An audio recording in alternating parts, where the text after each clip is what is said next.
Assalamualaikum warahmatullahi wabarakatuh. Para pendengar dan peminat kuliah-kuliah yang saya berikan di dalam kaset ini, saya mengucapkan selamat mendengarkan dan selamat memperhatikan. Hari ini yang akan saya bicarakan di dalam kaset kita ini ialah soal puasa yang kita hadapi sekali di dalam setahun, yaitu pada bulan Ramadan, bulan yang ke-9 menurut hitungan tahun Hijrah. Tuhan bersabda di dalam Al-Quran, A'udzu billahi minasy syaithanir rajim. Kutiba 'alaikumus shiyamu kama kutibal ladzina min qablikum la'allakum tattaqun. Ayyaman ma'dudat.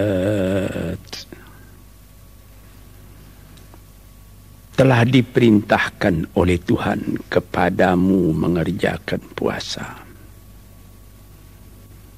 sebagaimana telah diperintahkan pula hal yang demikian ini kepada umat yang terdahulu daripadamu. Maksudnya ialah supaya kamu bertambah takwa kepada Allah. Dan bilangannya pun tidak banyak. Ayyamam ma'dudat, pada beberapa hari yang dapat dihitung. Maksudnya bulan Hijriyah itu atau menurut perhitungan bulan 29 dan 30. Berbeda dengan Syamsiah, perhitungan matahari antara 30 dan 31, dan satu yang 28. Sekali 4 bulan, dia 4 tahun jadi 29. Maka di dalam perhitungan bulan itu datanglah perintah puasa kepada kita. Maksud puasa itu disebutkan lagi, la'allakum tattaqun, supaya hubunganmu dengan Allah itu selalu terpelihara, hubungan yang baik. Sebab kita semuanya mengakui bertuhan kepada Allah, mengakui sebagaimana kebanyakan kita kaum muslimin bahwa kita orang Islam. Tetapi pengakuan saja belumlah cukup kalau tidak dituruti dengan perbuatan. Perbuatan itu menambah teguhnya hubungan kita, menambah kesadaran pada diri kita sendiri tentang hubungan kita dengan Tuhan. Itulah maksud la'allakum tattaqun. Karena kita dapat memperhatikan sendiri berapa banyak orang yang mengakui memeluk suatu agama, tapi tidak ada getaran ke dalam jiwanya sendiri pemelukan agama itu. Kita disuruhkan sekali atau sebulan di dalam setahun mengokohkan hubungan dengan Allah dengan mengerjakan perintahnya, mengerjakan puasa. Bagaimana dikatakan bertambah teguh hubungan dengan Tuhan? Karena di dalam mengerjakan puasa itu kita insaf bahwa yang memerintah kita tidak yang lain melainkan Tuhan.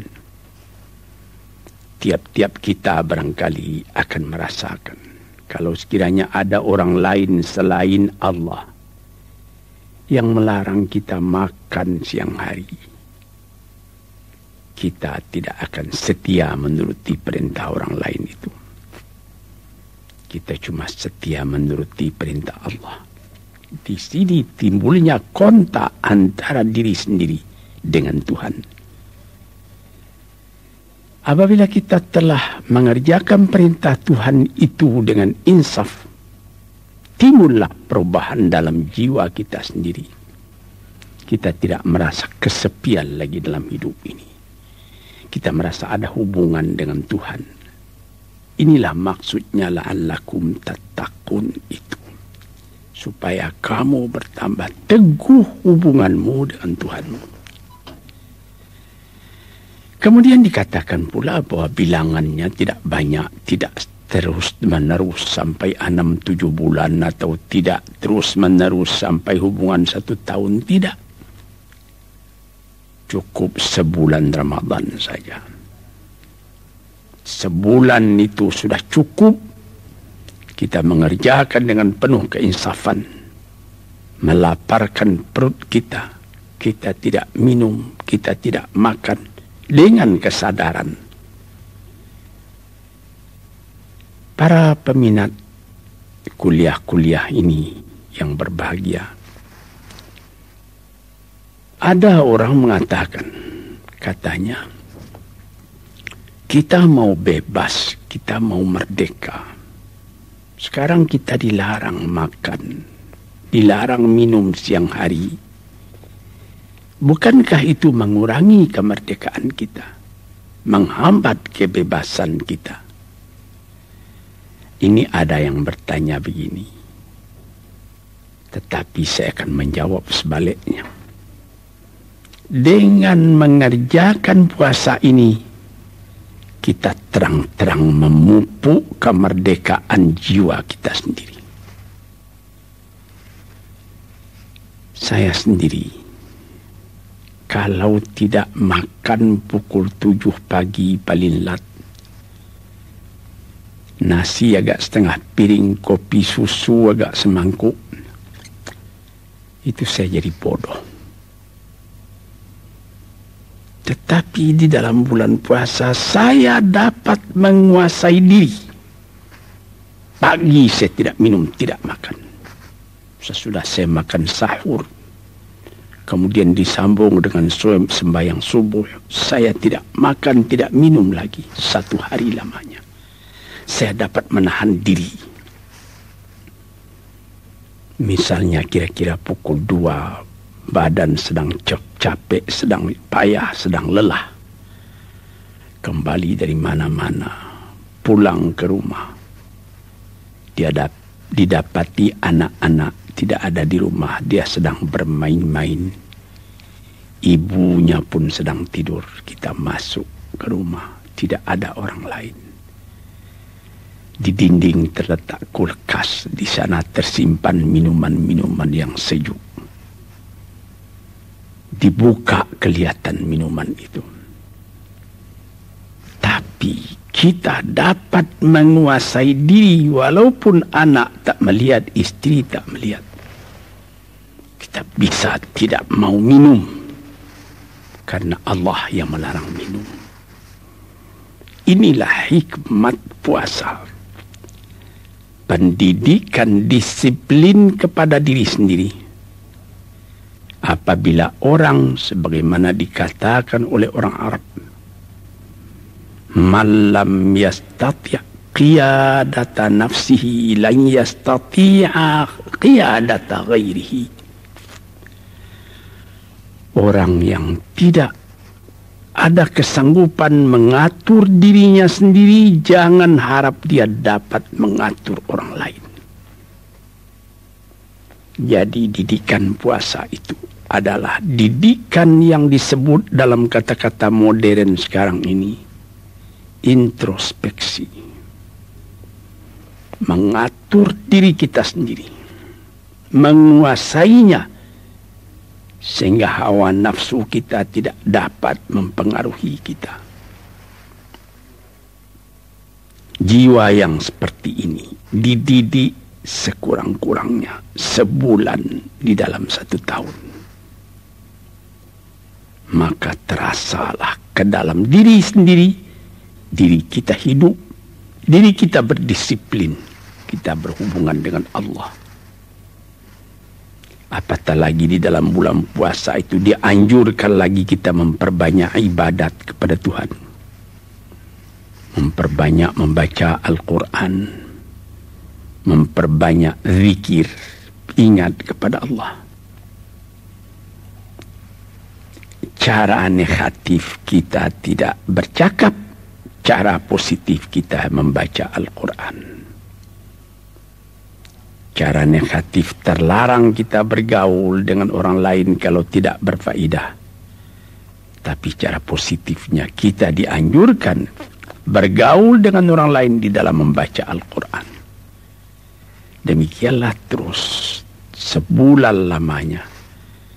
Tentu saja akan besar pengaruhnya kepada diri kita sendiri. Keadaan yang demikian itu. Apatah lagi sesudah kita berbuka puasa, kita bersiap lagi buat datang ke masjid melakukan sembahyang tarawih dengan berjamaah. Sebulan lamanya kita mengalami bahwa orang-orang yang mencukupkan puasanya dengan tarawih, dia berkumpul ke dalam masjid beramai-ramai, besar kecil tua muda. Gembira masjid pada waktu itu. Sembahyang tarawih itu juga tidak lama. Ada yang secara pendek saja, sederhana, 11 rakaat ditambah dengan witir, atau paling banyak 21 atau 23 rakaat dengan witir. Habis itu kita pulang kembali. Sebelum tidur kita membaca Al-Quran agak setengah juz. Sebulan lamanya. Terasa pada siang hari lapar badan. Terasa pada malam ini rapatnya hubungan silaturahim dengan kawan-kawan, dengan masyarakat yang sekampung sehalaman dengan kita. Ditambah lagi bulan puasa tadi bertambah sehari, 2 hari, 3 hari kita mengerjakan puasa. Timbul lagi ingatan. Apa ingatan? Membagikan zakat fitrah. Apabila bulan puasa sudah habis atau hampir habis, kita mengeluarkan zakat fitrah. Zakat diri. Besar dan kecil, tua muda. Memberikan entah beras kah, atau harga seharga beras 2,5 liter, 2,5 kilo, atau 3,5 liter. Dengan itu, tiap-tiap orang tidak ada yang berniat meminta, tapi tiap-tiap orang berpikir bagaimana saya bisa memberi. Bertambah iman orang, bertambah dia berpikir buat memberi. Bertambah lemah iman orang, dia berpikir buat meminta. Sedang di dalam perkataan dari Nabi sendiri dikatakan, yadul ulya khairum min yadis sufla. Tangan yang di atas, yaitu yang memberi, lebih baik daripada tangan yang meminta, yang menadah di bawah. Bertali dari sini kekuatan iman dengan cinta kepada sesama makhluk dididikkan dalam bulan puasa. Menyelenggarakan perkataan dari Nabi kita sallallahu alaihi wasallam, la yu'minu ahadukum hatta yuhibba li akhihi ma yuhibbu li nafsihi. Belum berarti iman seseorang kamu sebelum dia mencintai saudaranya sebagaimana mencintai diri sendiri. Kita didiklah kepada diri tadi. Misalnya di waktu berbuka puasa.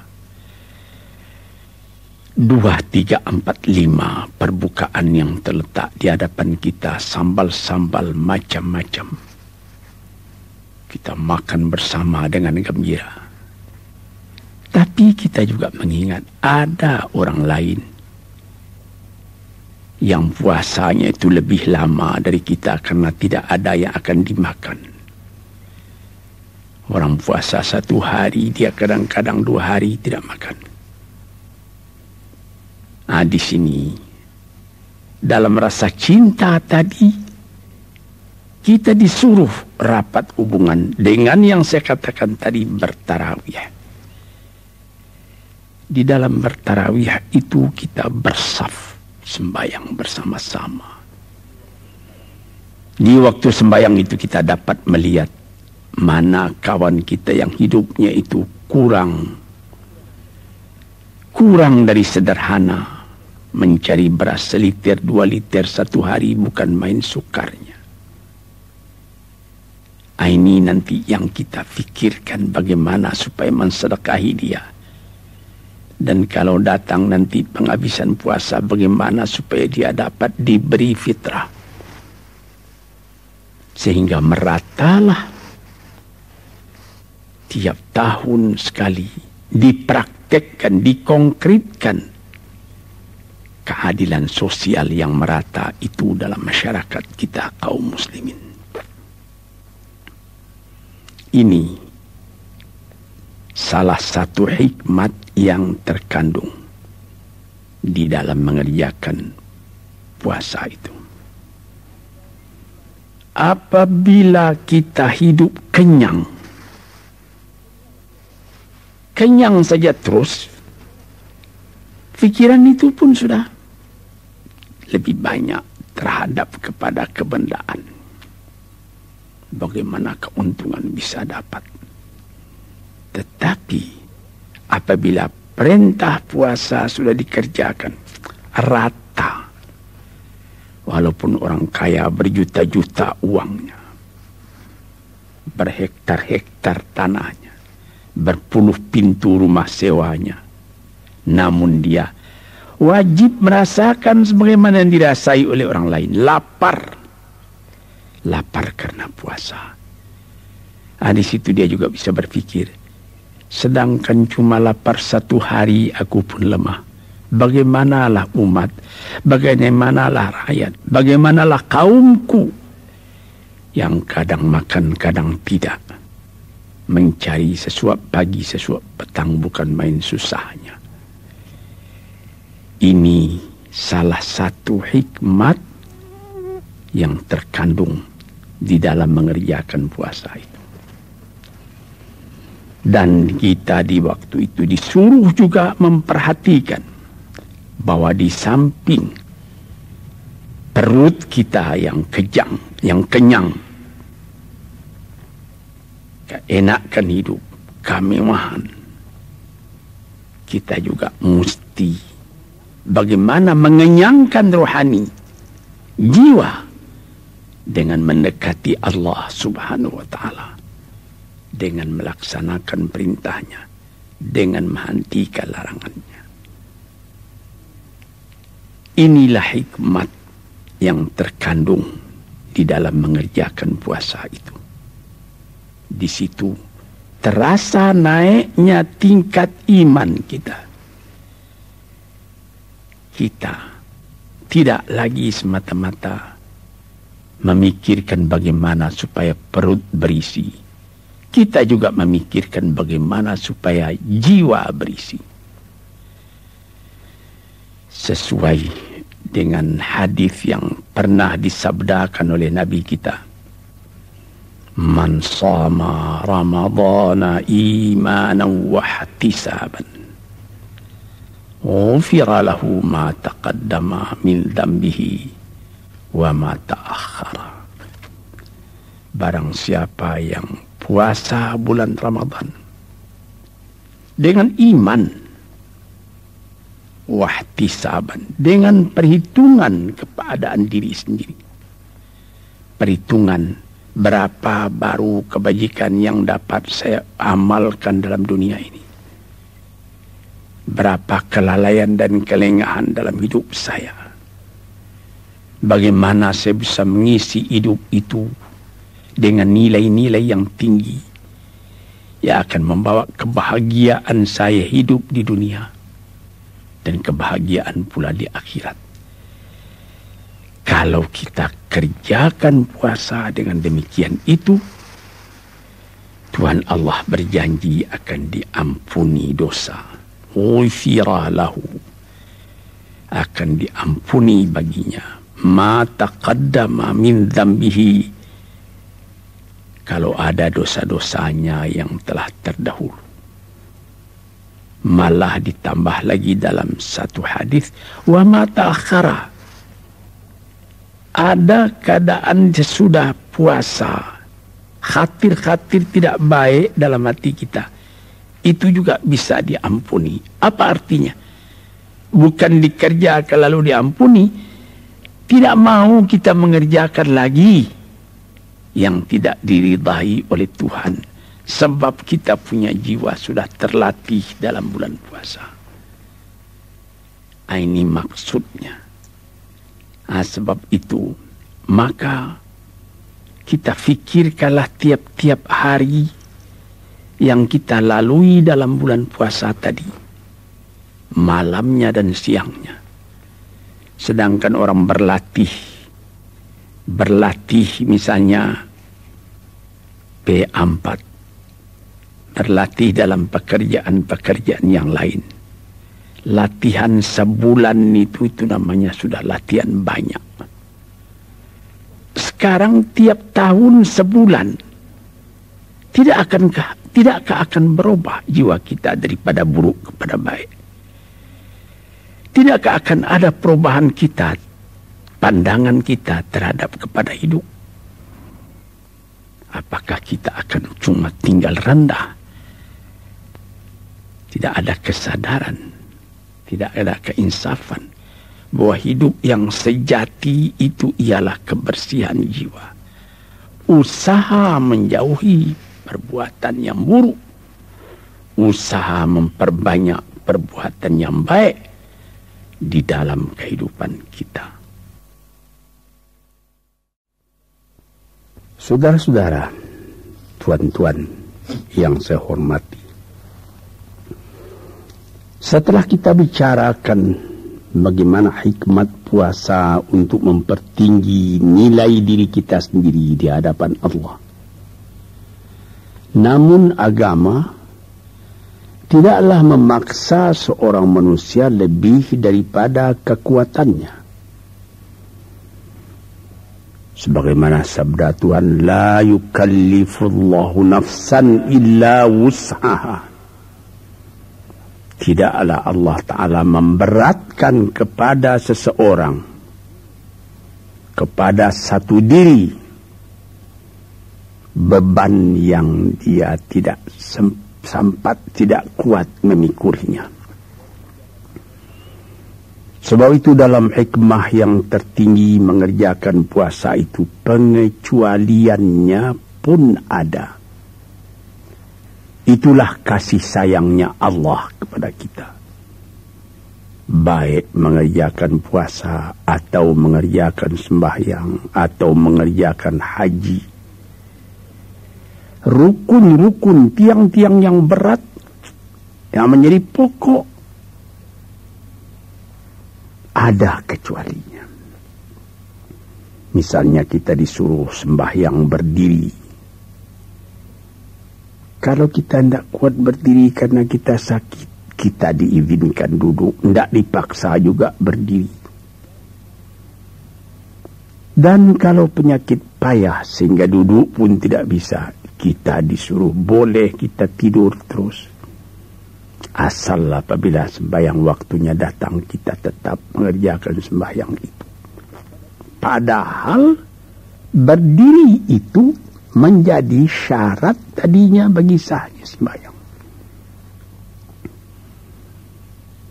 Kita mesti berwudu, tidak berwudu tidak sah sembahyang.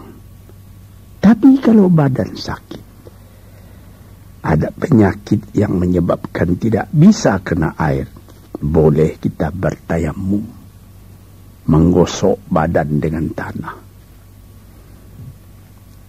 Kita diwajibkan sekurang-kurangnya seumur hidup agak sekali pergi ke Mekah, wajib ke Mekah. Tapi ada ujungnya, man istata'a ilaihi sabila. Orang yang telah kuat dia buat pergi ke sana, membayar kapal terbang misalnya, atau semasa kapal api, kapal laut, naik kapal dengan aman. Kalau belum ada ongkos, belum wajib. Itu keringanannya. Sama sekali perintah Tuhan ada syarat rukunnya yang mutlak, tetapi ada pengecualian. Begitu juga puasa ini. Tadi saya terangkan, la'allakum tattaqun, supaya kamu bertambah teguh hubunganmu dengan Allah. Tapi diberikan terang juga. Fa in kuntum maridan aw ala safarin fa'iddatun min ayyamin ukhar.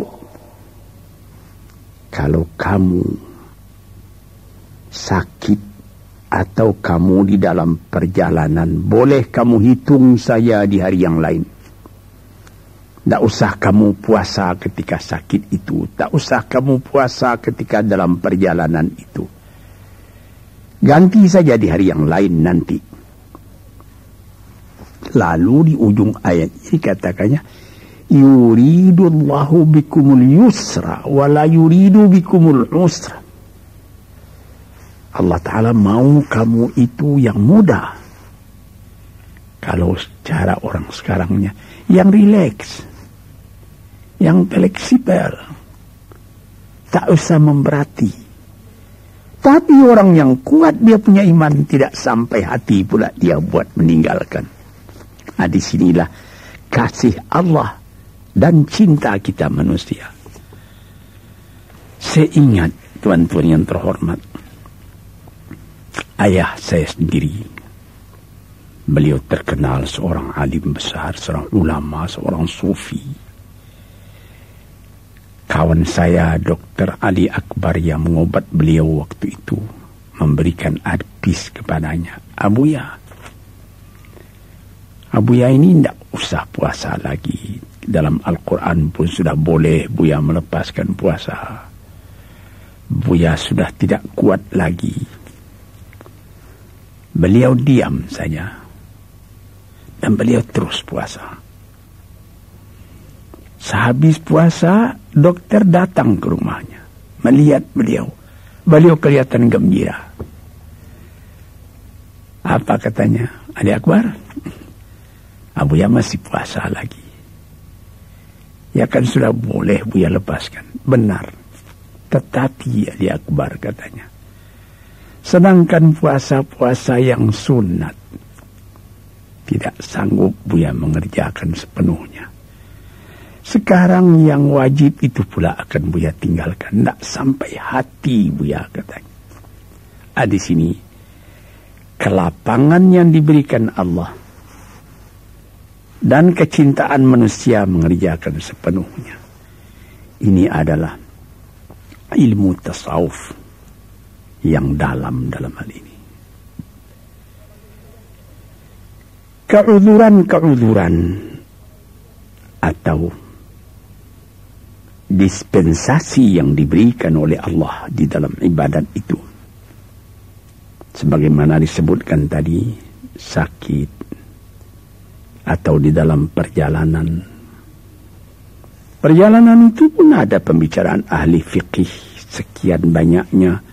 Ada yang sekian marhalah, ada yang 2 hari perjalanan, ada yang mengerjakan mengatakan 3 kali perjalanan pos kalau dengan kuda yang kencang dan lain-lain sebagainya. Tetapi ada ulama yang mengatakan tidak ada itu hadnya. Wala yuhaddadu haddas safar. Tidak ditentukan berapa hadnya safar itu. Apabila kita sudah merasa bahwa ini sudah nama berjalan, musafir, sudah boleh dilepaskan. Ada perjalanan misalnya kalau dulu dari Jakarta pergi ke Singapura, 2 malam 1 hari. Kita berangkat dari Jakarta pukul 5 petang, dan pada hari Senin misalnya, pagi-pagi hari Arba'ah kita sampai di Singapura. Tapi sekarang dari Jakarta ke Singapura cuma 1 jam 20 menit. Alangkah dekatnya. Anda ada pembicaraan itu bagaimana dulu kapal terbang sama kapal api? Tidak ada. Cuma hatnya ialah iman kita. Saudara-saudara pendengar, saya sendiri pernah di dalam bulan Oktober terjadi bulan puasa di tahun 1968, saya ke London. Kalau bulan Oktober itu sudah mulai musim dingin. Jadi kalau musim dingin, pendek siangnya, panjang malamnya. Pukul 7 pagi, saya sahur. Pukul 7 pagi, saudara-saudara yang terhormat, sahur. Nanti pukul 5 petang, saya sudah berbuka di London.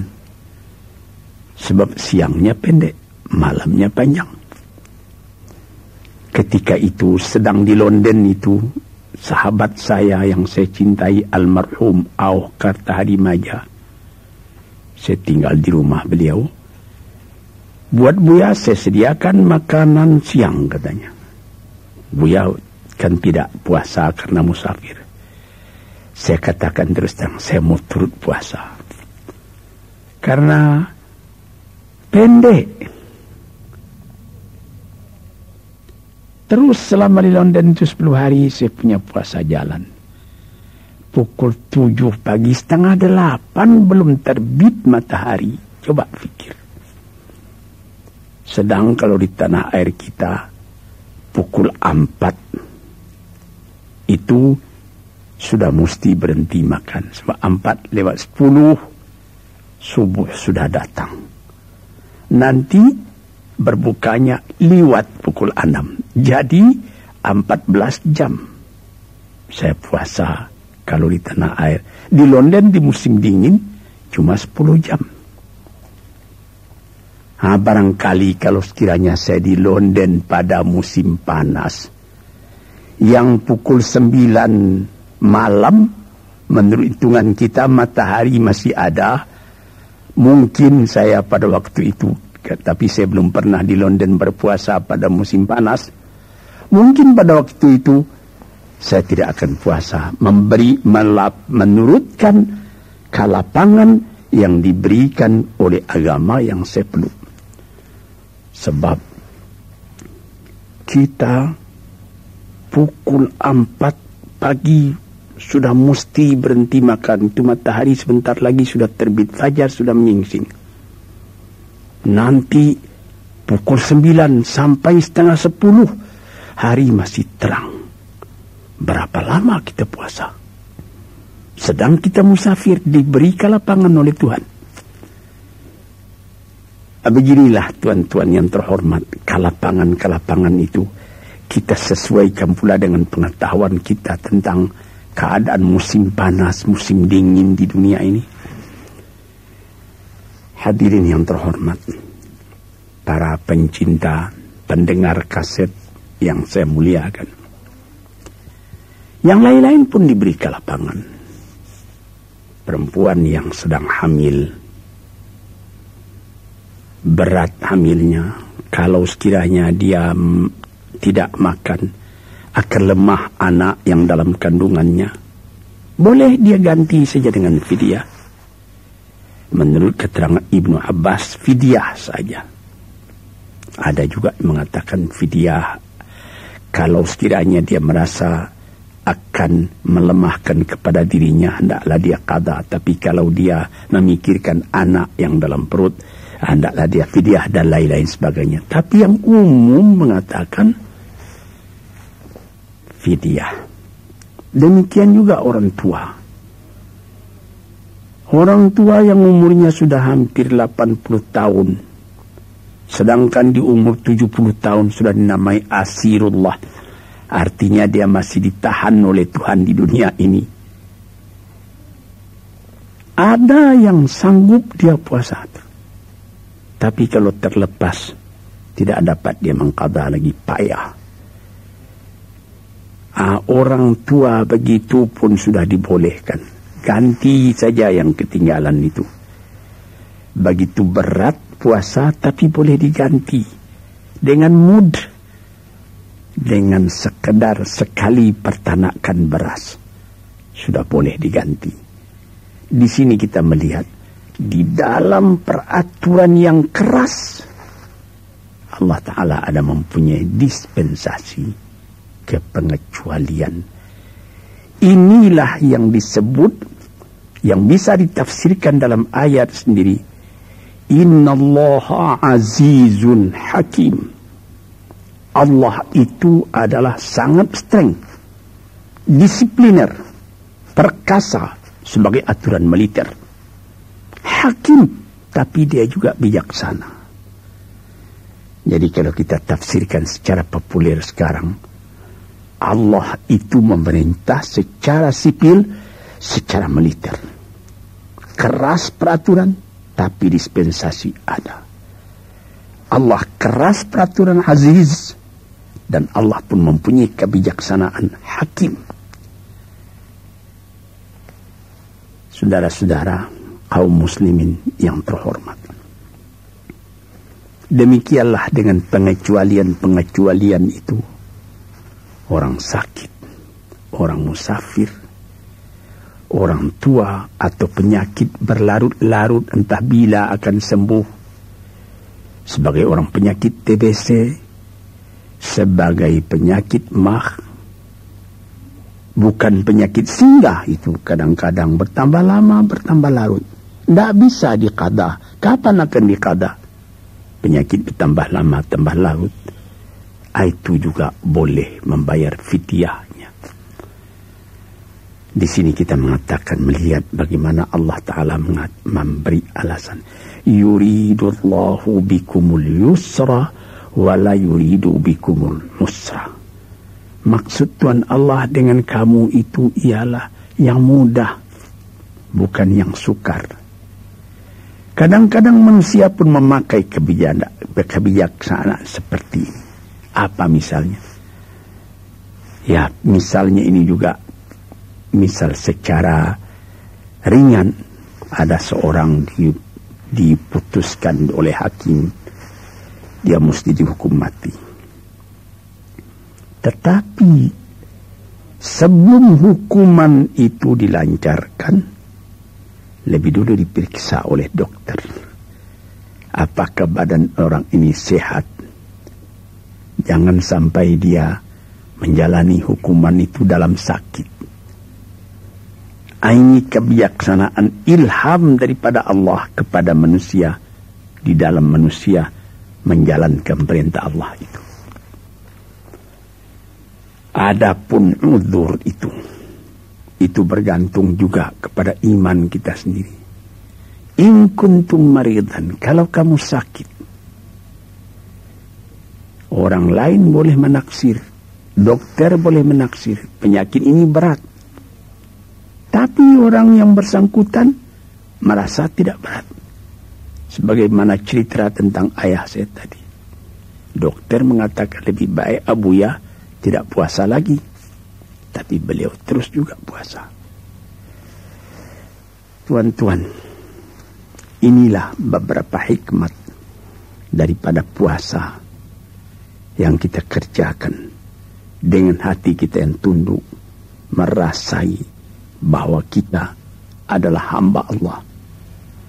Wa ma khalaqtul jinna wal insa illa liya'budun. Tidaklah aku jadikan jin manusia dan manusia lain tidak melainkan untuk menghambakan diri, mematuhi perintah dan setia kepada Allah Subhanahu wa ta'ala.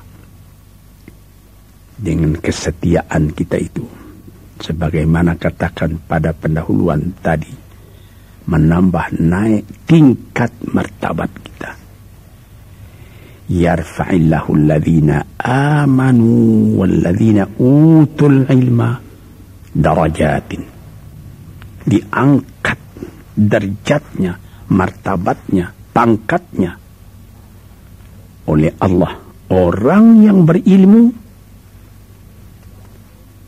dan orang yang beriman setinggi-tingginya, diangkat oleh Tuhan. Berbekas kepada hidup kita sendiri, ketenangan kita melihat alam.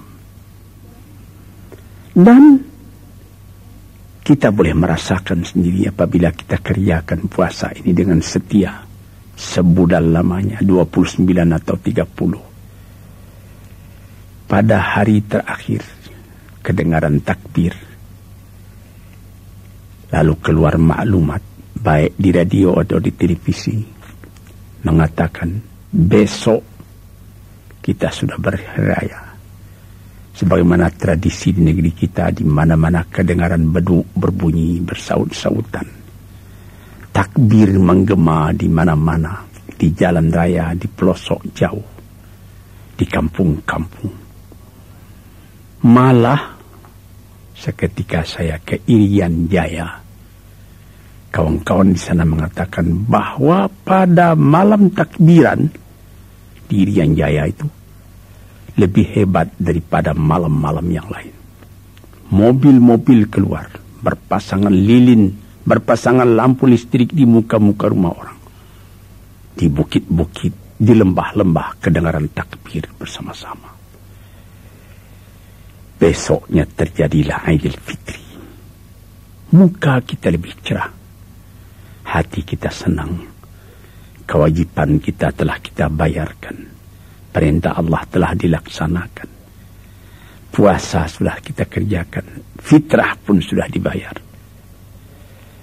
Allahu Akbar, Allahu Akbar, Allahu Akbar.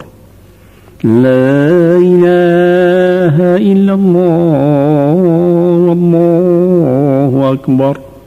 Allahu Akbar walillahil hamd. Allahu Akbar wa la na'budu illa iyyahu mukhlisina lahuddin walau karihal kafirun. Allahu Akbar kabiran walhamdulillahi katsiran wa subhanallahi bukratan wa asila. لا إله إلا الله وحده ونصر عبده وأعز جنده وهزم الأحزاب وحده. لا إله إلا الله والله أكبر. الله أكبر ولله الحمد.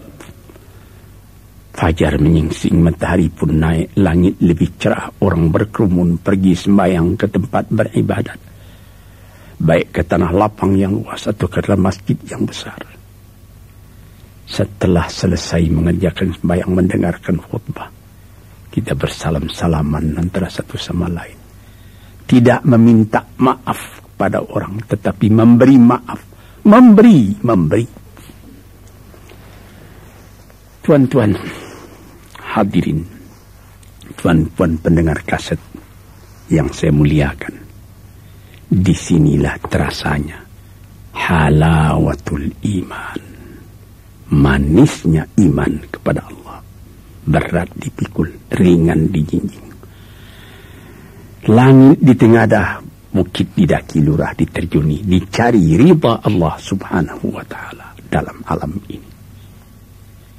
Sekianlah keterangan saya tentang hikmat mengerjakan puasa ini. Assalamualaikum warahmatullahi wabarakatuh.